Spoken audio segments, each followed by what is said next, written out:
franchise record. And Lamar seems to be a lock to win MVP this year, which would mark the second straight season that an African-American QB won the award after Patrick Mahomes took home the trophy last year. Michael Eric Dyson, still with us. Yes. So good to have you on the show. Thank you. When you think about Lamar Jackson and the impact he's had, what has he done to the quarterback position this season? I mean, it's astonishing when you think about breaking Michael Vick's record, which truly I think very few people thought was going to be broken. Correct. But better than Vick in terms of the percentage of completions and what he's able to do in the air. So here's a man who's got a tremendous air game and a ground game. And he could do, as your favorite LeBron washed king, he could go, not bad for a running back, right? He could, Right, exactly. right, that's the hashtag. And his mama had to step in and make sure that the NFL or that teams would understand this is a quarterback. Why hamstring him? Because of his unique set of skills. So when I look at Lamar Jackson, I think an incredible guy. After Mahomes last year, which the no-look pass, and then him with this kind of ground game, and different than Vick too, because they were designed plays to run. I mean, that's even more extraordinary. So you're bringing the defensive attention on you, and he's still successful. But I think about it more broadly about the black quarterback. Here we are speaking about Colin Kaepernick and his just grievance with the NFL. But when you look at the fact that these black quarterbacks, when you think Lamar, about Deshaun, Mahomes, Russell Wilson. Right. And who are the three quarterbacks that Tom Brady lost to this year?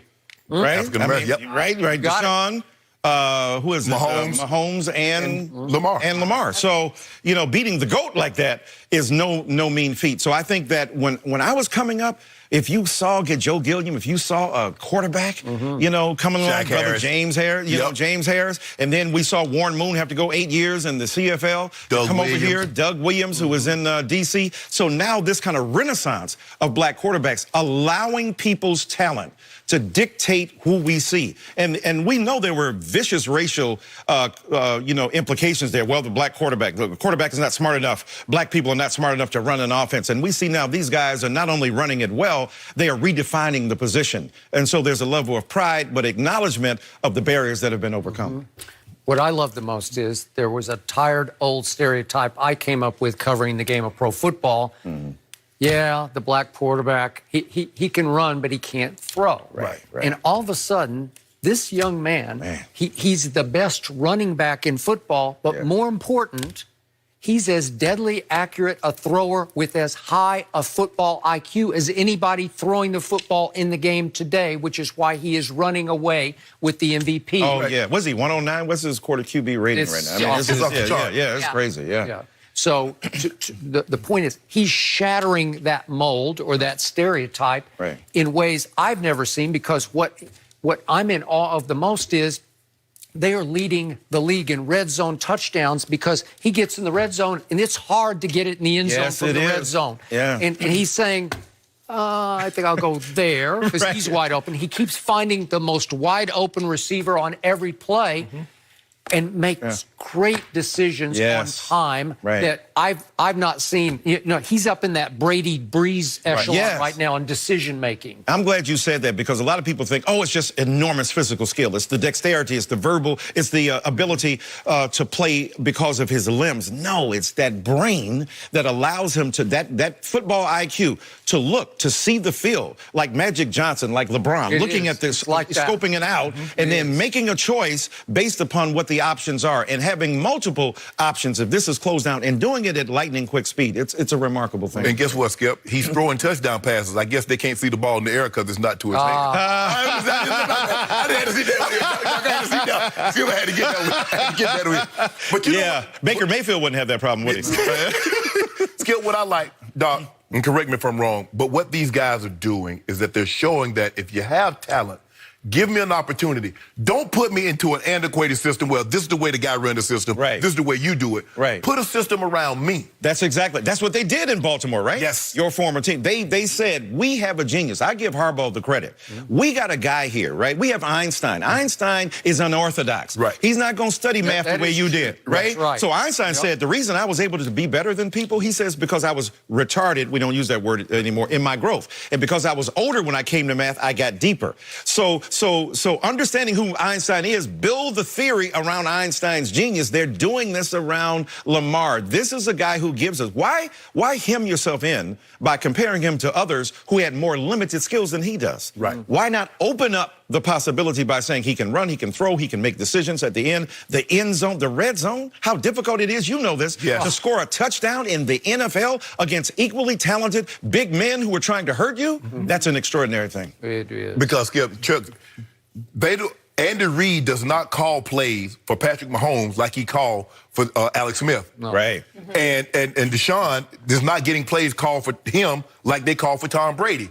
You use the guy's skill set. What's the best way I can get to maximize his ability in what I'm doing now? I'm not worried about how Tom did it. I'm not worried about how Alex Smith did it. Right. How can I maximize his ability right now to get the most out of it? And these guys are getting the most.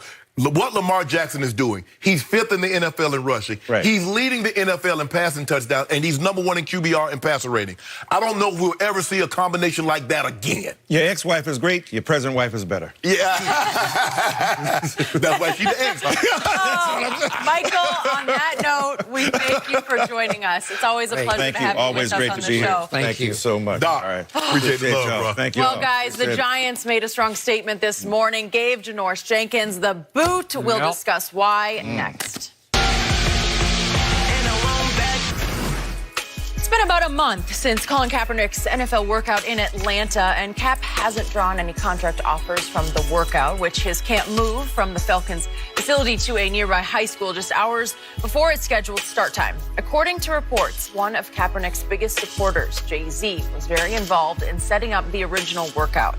Jay-Z has been working closely with the NFL on its social justice initiatives since early August. And we're now joined by professor and author Michael Eric Dyson, who has recently written a book on Jay-Z. This is awesome. Thank you so much for joining us today. It's really good to have you with us. Thank you. It's great to be here, always.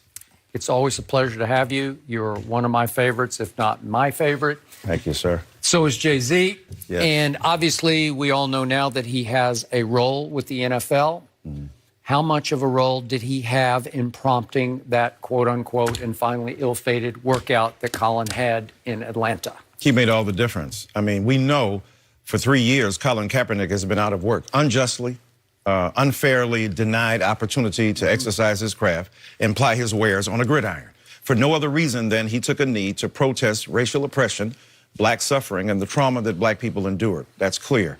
But it's also clear that the NFL had made no gestures toward reconciliation, not finding a way to do so. Jay-Z's presence made all the difference in the world, negotiating behind the scenes. This is what I tell people. You protest outside, you raise the concern, you tell people what's wrong. When they say, well, how do we change it? You got to go inside and help negotiate that. Jay-Z did just that. First, he was on a song saying, tell the NFL, we're in stadiums too. We don't need you to appear there. And he wore a Kaepernick jersey. Now, people said, is he selling out? No, he's understanding the transition between Starsky and Hutch, Batman and Robin, inside, outside, Steph Curry and LeBron on the inside. So he then goes inside to negotiate, to say, create space and opportunity for this unjustly aggrieved young man and give him that opportunity. So he was deeply and profoundly involved. Without Jay-Z, I suspect the opportunity would not exist. And furthermore, how disappointed was Jay-Z from what you hear and how it did not turn out? He's definitely disappointed. Disappointed because, not because Colin Kaepernick doesn't have a righteous grievance. He does. Not because he wasn't the victim of collusion. He was. Not because his cause was not just, but because strategy is just as critical at some points as the substance of your argument. And I'm from an older generation, right? I'm 61 years old. And I know that younger black people sometimes think, well, it is unfair to have to do certain things. Like when the police stop us, is it fair that young black men in particular and young black women have to behave in a different fashion than their counterparts? No, it's not fair, but it's real. So Jay-Z understands, as I do from an older generation, strategically, you got to figure out your way. You can't get a freedom scholarship from Pharaoh's school. Pharaoh ain't in the business of making free men. Pharaoh's in the business of making slaves. So you understand that from the get-go, and you have a different expectation. So you use your position to challenge the authorities in such a fashion.